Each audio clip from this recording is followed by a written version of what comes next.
My name is Angie Dortch, and I'm part of the interview team for the Centennial Celebration, and I'm interviewing Rhoda Peters. I'm Rhoda Peters, and I worked at St. Paul Church from 1979 to 1989, 10 of the richest years in my life. What was your earliest faith memory? Do you have an earliest faith experience that you recall? Well, I had the good fortune to be born into a Christian home. My father was a Methodist minister. In fact, my grandfather was a Methodist minister. And I can't remember a time when God did not figure in my life. My mother read a Bible story to us every night and had prayers with us. I remember at first it was the "Now I lay me down to sleep," which all children of my generation learned. And then the Bible verse that I said every night with her was, "In all thy ways acknowledge him, and he shall direct thy paths." And that kind of got engraved in me. That's from Proverbs. I graduated from Kentucky Wesleyan College in Owensboro, where I met my husband, and we've been married for 58 years. I had a double major in speech and English. Are there people other than your mom and dad that were the most influential to you? You mentioned your mom and dad several times, but are there other people that really influenced your life? Well, certainly my mother and my father, my grandmother and my grandfather. I've mentioned that my maternal grandfather was also a Methodist minister, and I just grew up in that atmosphere. Then as I came through school, teachers were very important to me, but the one I think that stands out at most was a speech professor I had at Kentucky Wesleyan by the name of Jane Forgey. She just had a way of pulling the best out of you, and her own faith was, she didn't flaunt it at all, but it was just very solid, and she just had a strong impact on my life. Church was just a part of who we were. I thought everybody went to church twice on Sunday and once on Wednesday night.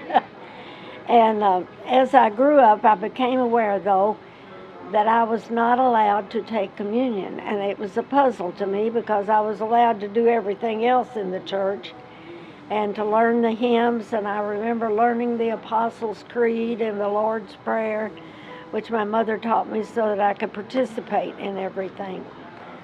So my mother explained that you could not take communion unless you were a member of the church, and that I was not a member of the church yet. So I went to my father and told him I wanted to be a member of the church.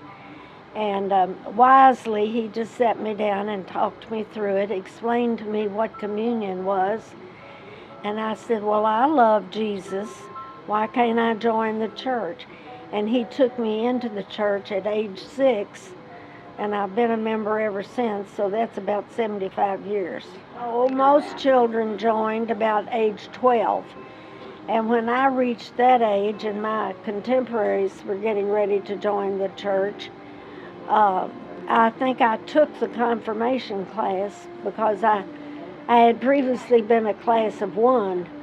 Well, your dad was probably leading the confirmation class too, wasn't he? I took that, and I said to him, I wonder if I knew enough to join the church at age 6. And his answer to me was, you joined the church with all the faith you had and all the understanding you had, and that will grow as you grow. So don't ever feel that you joined too early. Well, as I came through high school, I remember a friend of my father's came and preached what we then called a revival, a series of special services when I was in high school. And he gave an invitation. He was angling for boys to join the ministry. You didn't worry about girls back then. But he gave an invitation to give your life for full-time Christian service. And I went down to the altar, just felt I wanted to say yes to that, but didn't have anything particular in mind. Well, my family would have been horrified if I'd have thought about being a minister. That just That just wasn't in that day and time. And a member of the church met my father on the street the next day and said, well, she can be a missionary.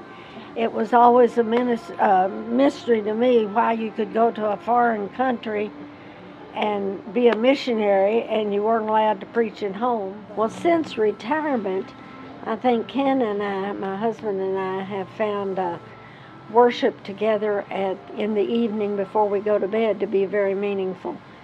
Frankly, I wish we could say we had always done that, but when you're raising 3 kids, you don't always get that done in the evening.